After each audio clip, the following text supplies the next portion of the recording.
Hey guys, it's Eric here. Hey, coming at you live from the Mall of America here. Just finished our night where we go out and witness to people here.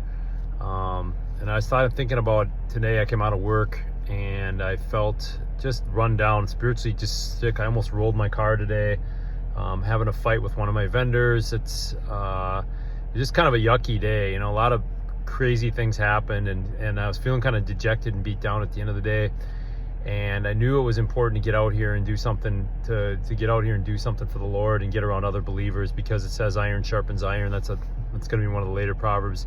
But getting around other people, we encourage each other and build each other up. That's also in Thessalonians, and we're talking about Proverbs. But very important to be around people that build you up. You know, actually, I'm coming out of here and I'm inspired. I'm fired up being around these other believers.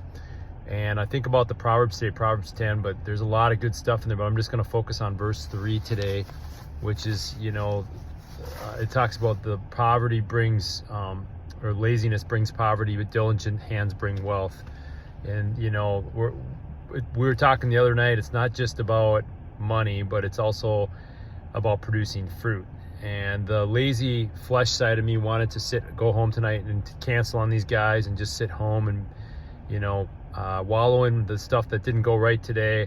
And I was tired, and that's what the enemy wants, though. He wants to take me off the battlefield. He wants me to go and sit and be home and not be a threat. And sometimes we have to fight through that, and that's the diligent, in my opinion, is diligent. Being diligent with our faith is being active in our faith. You know, it says in James that don't just be a hearer of the word, be a doer. And I'll tell you what, one best things to grow your faith, you can read the Bible all you want, but is go out and do your faith. And I've hooked up with this group here at the Mall of America, and I've been coming a couple Fridays a month, and I want to step it up, because every time I come out of here I'm inspired. It always feels good to do something that you know has eternal consequences, and that it's something about getting out of yourself.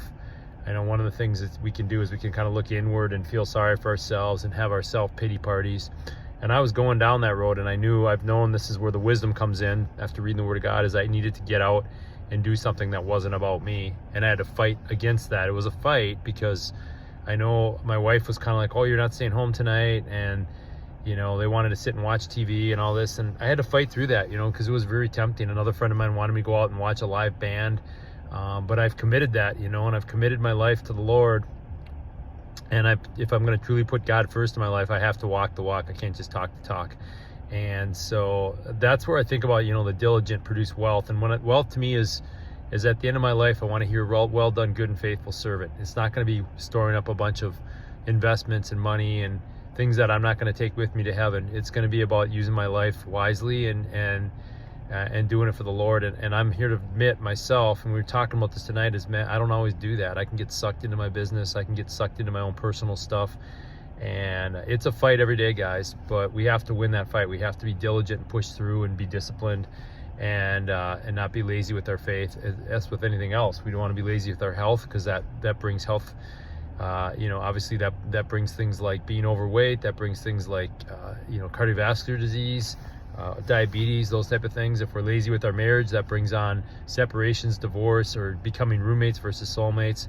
If we're lazy with our faith, you know, we start living for the world, and that we know that leaves us feeling empty. So I like that passage, because it reminds me, you know, is that every day is not going to be easy, and every day you're not going to feel like doing stuff, but we have to fight through that, because the times we're in, you know, it's important that we stay close to God, you know, with all the craziness. I don't know if you guys saw some stuff went down with the banks today, and people are afraid. And, you know, it says in the Sermon on the Mount that, you know, Jesus said, he who builds a foundation on my word is like a guy who builds a house on rocks and on stone, and when the winds come, the house stays up. And when a person that doesn't put him as a foundation is like somebody who builds a house on sand, and when the fall comes, the fall is great. And you know, people are scared right now because they know stuff in the world is crazy and uncertainty, and the only thing we can be certain of is God and his word and what his word says, and we have to stay focused on that. Otherwise we're going to be right there with him, and that's like building that house on the house of sand. So a couple thoughts for tonight. I'm heading home. This was a good way to end the week and end the night.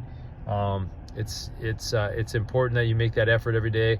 Love you guys. I'll be on tomorrow. God bless you. Have a good night's rest, and we'll talk this weekend. All right.